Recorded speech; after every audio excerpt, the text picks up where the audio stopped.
Ayer nosotros dijimos en el programa que más se ve a esta hora, a la 1 de la tarde, de 12 a 2, opción 13.0, dimos como primicia la renuncia del gerente general del Consejo Nacional de la Seguridad Social. Y en efecto, a solo horas se dio a conocer en las redes sociales la denuncia y a su vez la convocatoria de punto único al Consejo. En el día de hoy, jueves, será escogido o escogida ya la que va a sustituir a el señor Aracena. El señor Aracena. Si es que será, creo que será Marilyn Rodríguez, la señora, ese es el señor Aracena que está en pantalla. La señora Marilyn Rodríguez es la que va a ser, es la subgerente que va a pasar a ocupar la posición de el renunciante. Punto único. Este conflicto llega al final, luego de 6 meses, y aprovecho para destacar la agudeza de Doris Pantaleón del periódico Listín Diario, que publicó esta información esta semana, y creo que reconocer el trabajo de una colega de esa categoría es usted dignificarlo en sentido general. El Listín Diario hizo una presentación de varios trabajos. Este tema no se conocía del conflicto profundo que estaba teniendo esta institución tan importante de la ley 87-01, que la regula, y gracias a Dios, siempre se ha dicho que los medios de comunicación forman parte de el punto principal para el aporte al sistema democrático. Ya esto se solucionó. Pienso que tuvo una participación del presidente de la República que, de acuerdo a las informaciones, o tú renuncias o te renunciamos. Y lo decíamos ayer, esa renuncia no es fortuita, porque él tenía 6 meses parado en 2 patas peleando con el ministro de Trabajo, que es el presidente del Consejo Nacional de la Seguridad Social. Usted sabe las resoluciones en beneficio de los afiliados de la Seguridad Social que estaban detenidas ahí desde hace 6 meses, ya para 7, por un conflicto político que fue llevado a este órgano por 2 personas, porque no se puede solamente echar la culpa al señor Félix Aracena.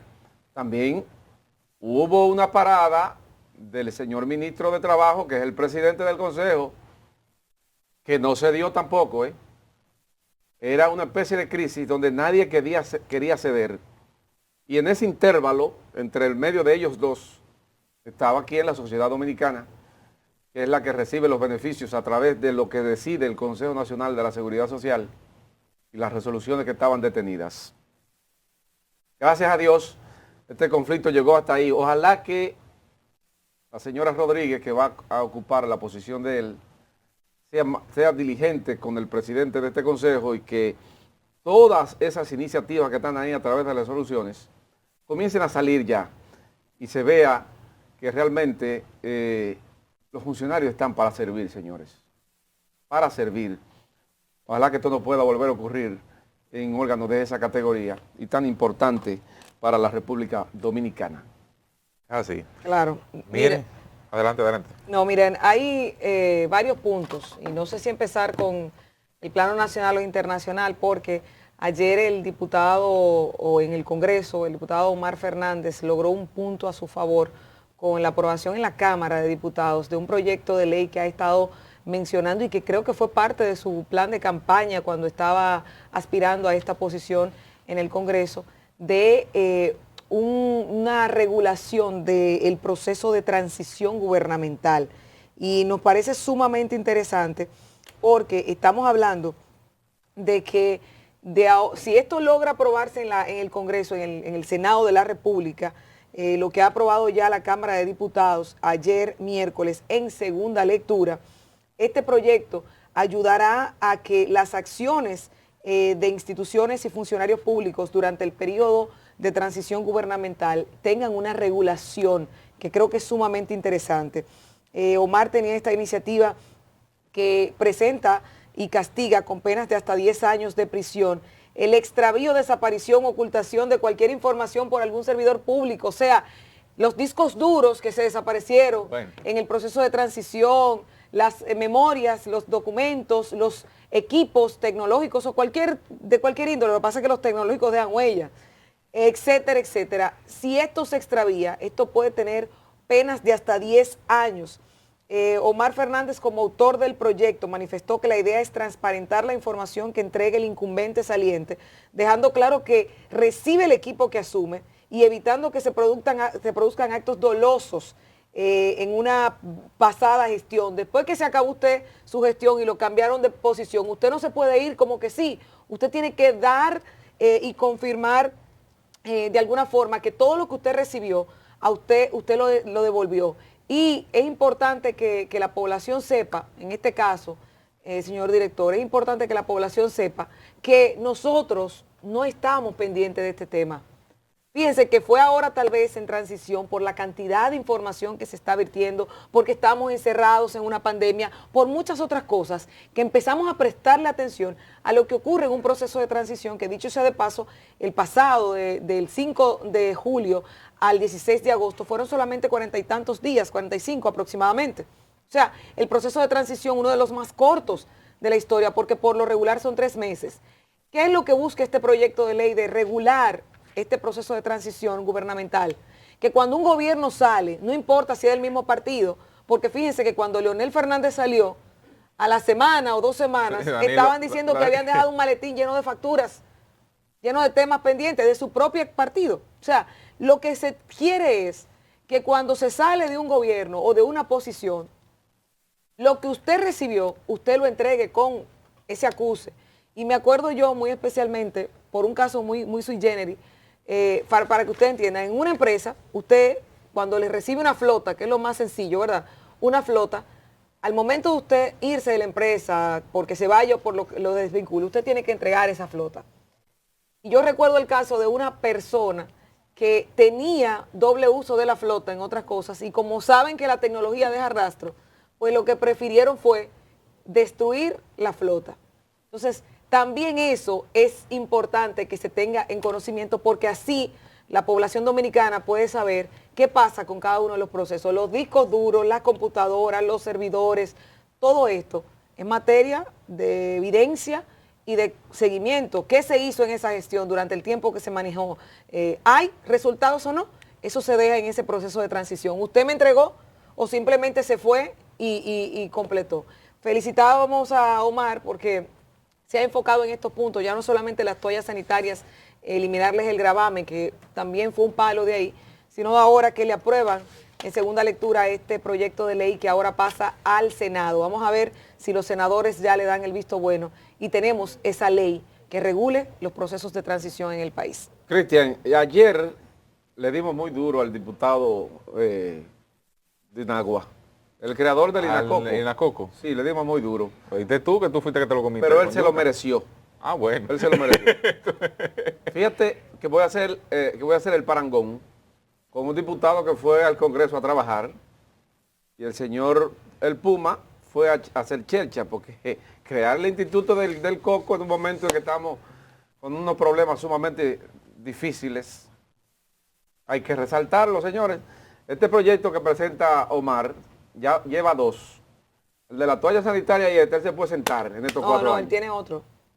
Sí, pero de trascendencia. No, de trascendencia tiene otro. ¿Cuál es el otro? La modificación de la ley 248-12 fue uno de los primeros. ¿Cuál es esa? La ley de protección animal. Ah, bueno, sí, ok. Perfecto. Ese es muy trascendente. Esos 3 proyectos él se puede sentar. Como José Tomás Pérez, que era uno solo del PLD, cuando el PRD sacó 29 senadores. Uno solo. Y aprobó una ley que es la ley 200-04 sobre acceso a la información pública y quedó en la historia. Con un autor usted se consolida. Este tema que Omar ha dado a conocer en el día de hoy, de ayer, nosotros lo analizábamos. Decíamos, pero ven acá, no veo en qué articulado está el trayecto de la entrega del mando se acorte, y después razonamos. Las elecciones son en mayo, último tercer domingo de mayo. Sí. La toma de posesión es el 16 de agosto. Él no puede por ley, Es un tema de la Constitución. no puede por ley acortar ese periodo. Y razonábamos en ese sentido. Lo que ha hecho Omar es hacer un proyecto para que el que meta la pata, como hicieron en el gobierno del presidente Danilo Medina, que aprobaron la construcción de un aeropuerto en el trayecto de la transición, vayan presos. Vayan presos. Porque ese interín ahí, ese interregno, hay que respetarlo. Ya usted está en la frontera de irse a su casa como presidente, si perdió las elecciones. Usted no tiene más jurisdicción ya. Ni nombrar a nadie, ni regalar a nadie los bienes del Estado. Yo pienso que debió de ser más drástico todavía, de 10 años. Más drástico. Porque aquí creen que los bienes del Estado le corresponden. Quiero felicitar a Omar por este proyecto. Ojalá que los legisladores lo aprueben y sea mandado al Poder Ejecutivo para que esto se convierta en ley.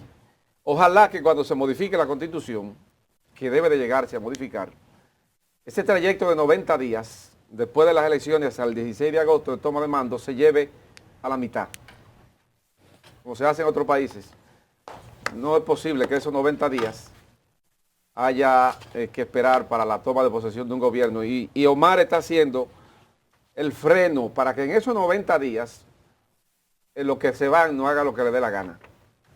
Así que atención, atención, atención, atención a lo que vayan a entregar el poder, o vuelvan, o lo entreguen, sea como sea. Excelente proyecto. Mira, Gilbert, Lorraine, ayer el gobierno anunció un plan que yo hace tiempo he venido diciendo. No, un proyecto bastante interesante, que yo he venido diciendo de la necesidad de este. Es el tema de la enseñanza de otras lenguas en los colegios. Yo tengo una hermanita de 11 años que una de mis luchas es precisamente que ella trate de ver, aún no entendiendo en algunos casos, películas, los muñequitos que ve, los videos en YouTube, en inglés. ¿Con qué propósito? Es que mientras más joven hay la enseñanza de un idioma secundario, más natural y más le sirve para su desarrollo en el futuro. Y la decisión del gobierno de iniciar un programa intenso en las escuelas de inglés, me parece el proyecto piloto consta de unas 10 escuelas en principio, ojalá sea extensivo a todo el territorio nacional, donde quiera que haya un dominicano que pueda aprender en edad escolar, que se haga. ¿Por qué? Porque quieras o no, esa es la lengua de la internalización y la del comercio. Por lo menos a este minuto, esa es la lengua del comercio, como lo fue el francés en alguna época, cuando Francia tuvo el dominio hegemónico de una buena parte del mundo, como lo fue el alemán en algún momento, como en algún momento lo será el mandarín, porque hacia allá vamos. No se sorprenda, cuando tengamos que firmar con caracteres para que no entiendan. Pero este paso del tema del inglés, ojalá pueda avanzar, funcione el modelo proyecto para que pueda avanzar lo más rápido posible. Una decisión que en alguna medida, debo decir, satisface algo que hace tiempo yo he venido diciendo. Señores, ya cualquier profesional, el inglés no es un plus, ya es un requisito como saber escribir y leer. Y ahí hay una diferencia marcada.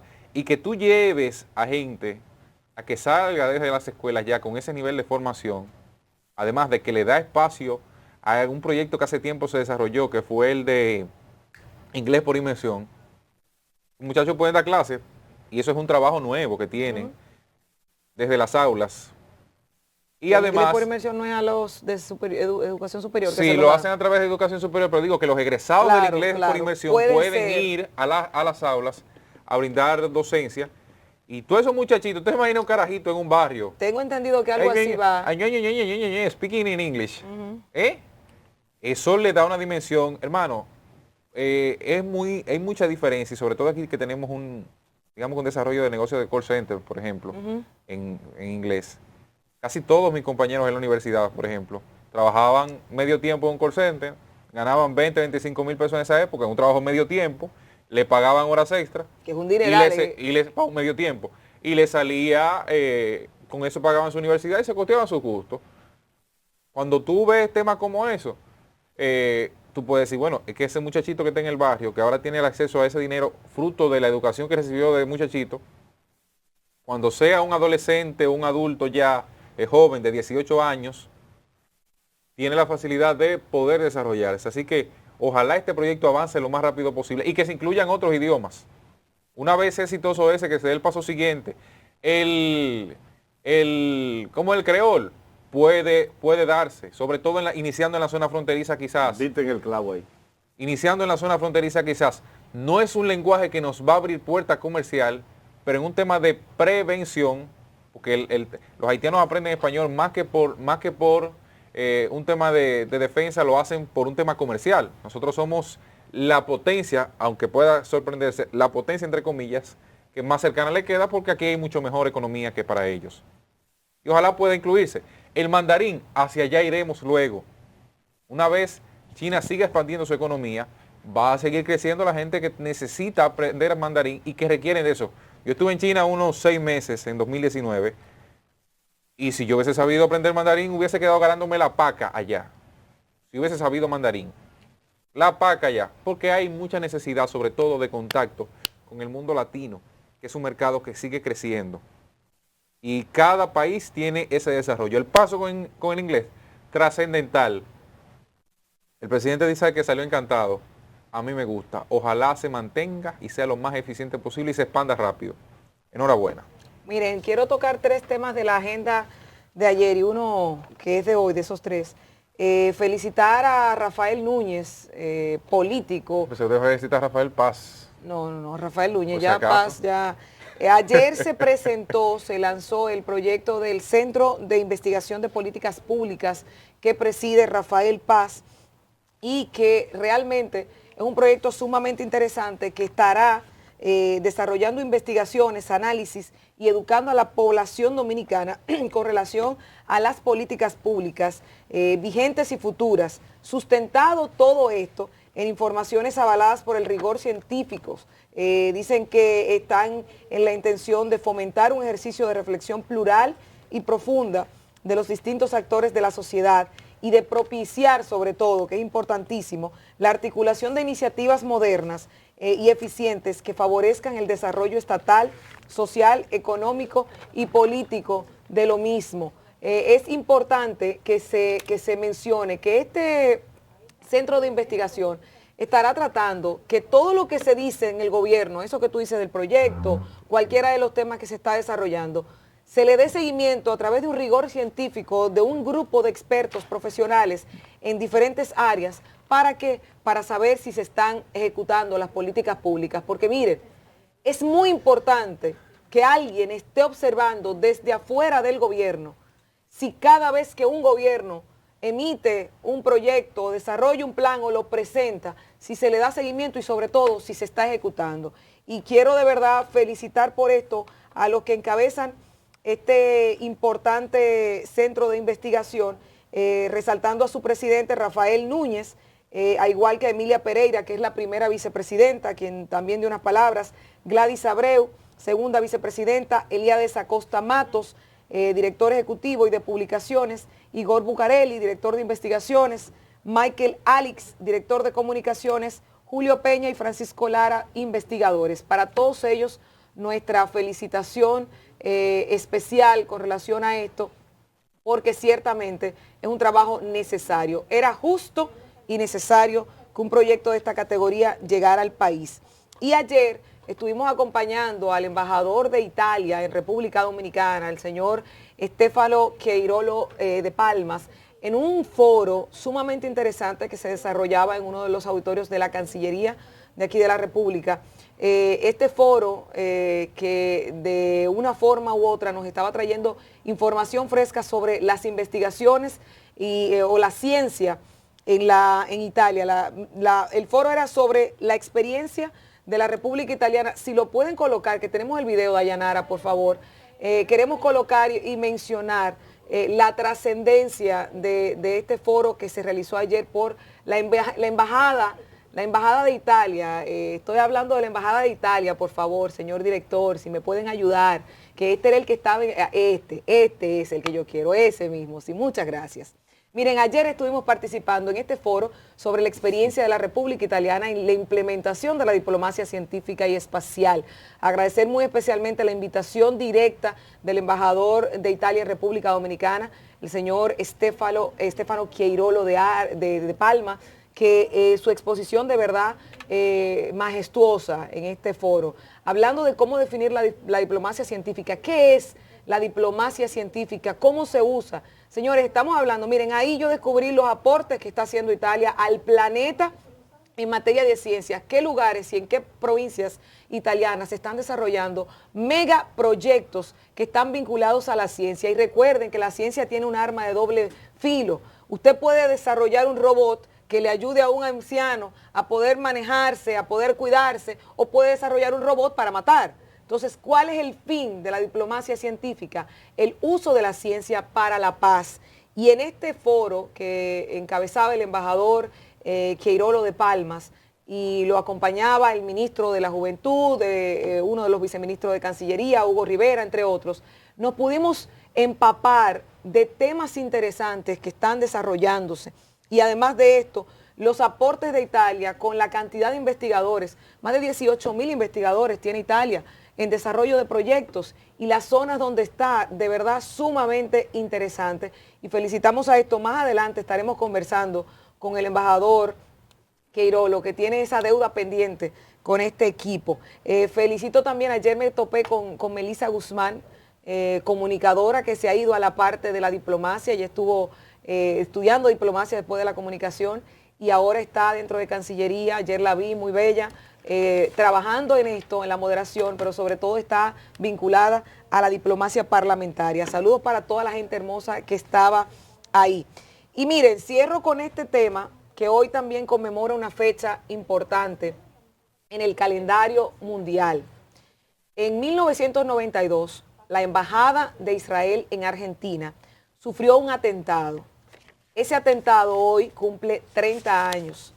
De ese atentado, que ven ustedes parte ahí, dejó una cantidad importante de muertos y otros heridos. El embajador de Israel en República Dominicana, actualmente, el día de hoy, Daniel Virán Bayor, que lo ven ustedes ahí, era parte de la misión diplomática de esa embajada en ese momento.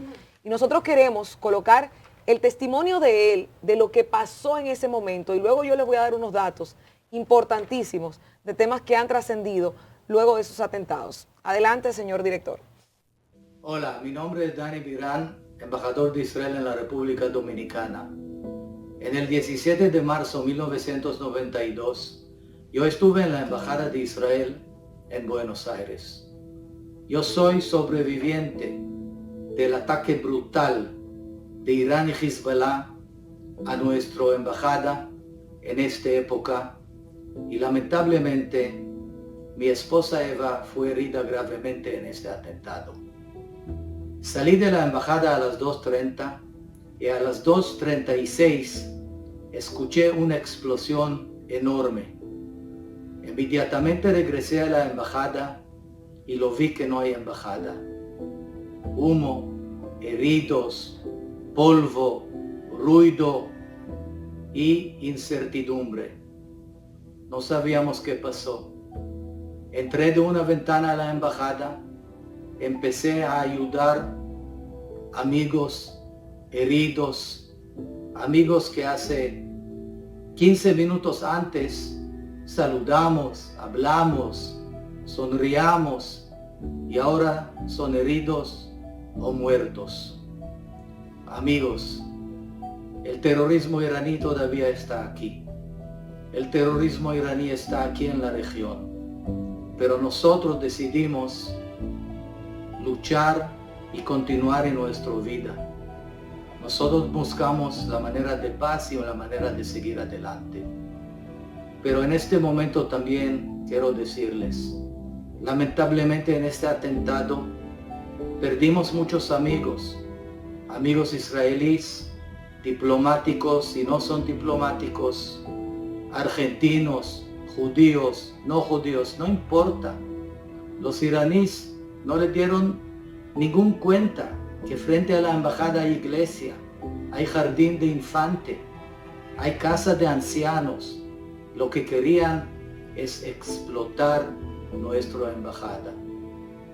Más de 240 heridos en este atentado.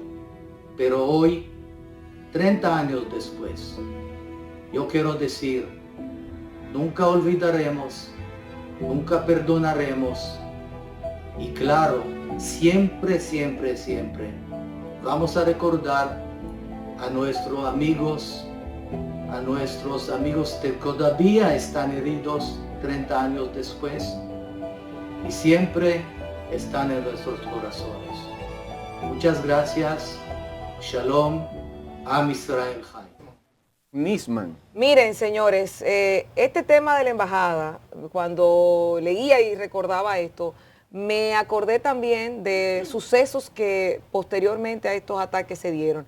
La verdad es que el embajador actual en República Dominicana, parte de esa delegación en 1992, tuvo mucha suerte, a pesar de que su esposa sí estuvo herida y que él tuvo, cuando le dijeron del atentado, que él estaba a unas cuadras, él había salido unos minutos antes de la embajada y salió a cualquier diligencia y cuando le dicen del atentado, él dice el dolor en el estómago, lo que yo sentí, pero cuando le dicen de que su esposa está ingresada herida, que él va y la ve y la encontró, estaba viva, gracias a Dios, está viva.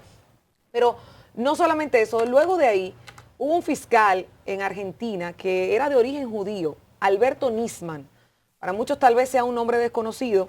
Hay una serie que retrata su situación del por qué se dio a conocer de manera internacional. Pues Alberto Nisman, como fiscal o ex fiscal en ese momento, empezó una investigación sobre esos atentados porque entendía que el gobierno de turno estaba encubriendo a los terroristas que habían perpetrado ese ataque a la embajada de Israel en Argentina, basado en unos acuerdos que había con Argentina e Irán. Y a esas figuras que mencionaban, una de las directas que se mencionaba era la presidenta, que pasó porque fue ya luego de su mandato presidencial, la presidenta Cristina Fernández de Kirchner. Y Alberto Nisman había presentado cargos contra varias figuras del gobierno por este tema, porque decían que eran los responsables de encubrir a los que perpetraron este ataque terrorista en la embajada de Israel allá en su país. Pero curiosamente, el 18 de enero del 2015, si no me equivoco, fue encontrado muerto en su apartamento el fiscal Nisman con un tiro en la cabeza y hasta el día de hoy no se sabe qué pasó, señores. Hasta el día de hoy, ni los del atentado a la embajada, ni de la muerte de Nisman. Ustedes ven ese reportaje, ese documental, y ven toda la evidencia que se recaba. Por el arma que se utilizó no era de él, era de una de las personas que trabajaba para él, ¿verdad? Y todavía al día de hoy no se sabe, porque lo que se dice por parte de los seguidores de Nisman es que lo mataron, y otra parte de los que estaban en contra de él es que fue un suicidio. Pero lo interesante de todo esto es las evidencias que desaparecieron o que no se encontraron y sobre todo que no había una secuencia completa. Sumamente interesante esta situación que debería ser conocida por muchos porque son temas. Él iba a testificar días después y fue encontrado muerto en su apartamento. Todos estos hechos relacionados con esta situación de los atentados en la embajada de Israel en Argentina. Huellas del terrorismo.